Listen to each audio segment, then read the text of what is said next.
A major coup for Mexican authorities this morning. They've captured the country's most infamous drug lord. Miguel Ángel Trevino Morales is head of the Zetas cartel. The cartel is synonymous with Mexico's downward spiral into drug violence. And Morales is renowned for his brutality.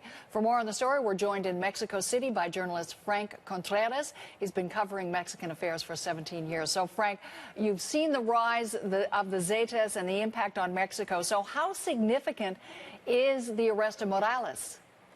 Nancy, the Mexican government, the new incoming government, by the way, which just took office on December 1st, so it's just been over 7 months now, that government is saying that this is the biggest capture it's had so far. This is considered a very big fish, a man who headed up Mexico's most fast-growing cartel and, of course, Mexico's most brutal cartel.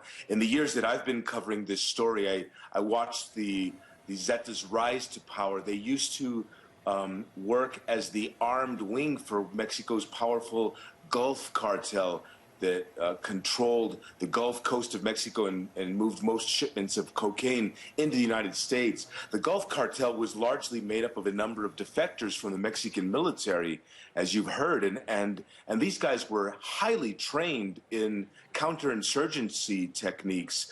Oftentimes, they were trained inside the United States, and so a lot of these were the men who led to the creation of the Zetas, the armed wing of the Gulf cartel. But in recent years, criminal activity got to be so lucrative for them that they broke off and formed their own group. Now, this man came into action a few years back, and what makes him different is that, in fact, he was not a high-trained elite forces former soldier in the Mexican military forces. He was a regular civilian. And I think that the sense that people have is that he used extreme brutality. I'm talking about, pardon me, it's the morning, but things like severed heads and bodies hanging from public bridges. I mean, extreme violence.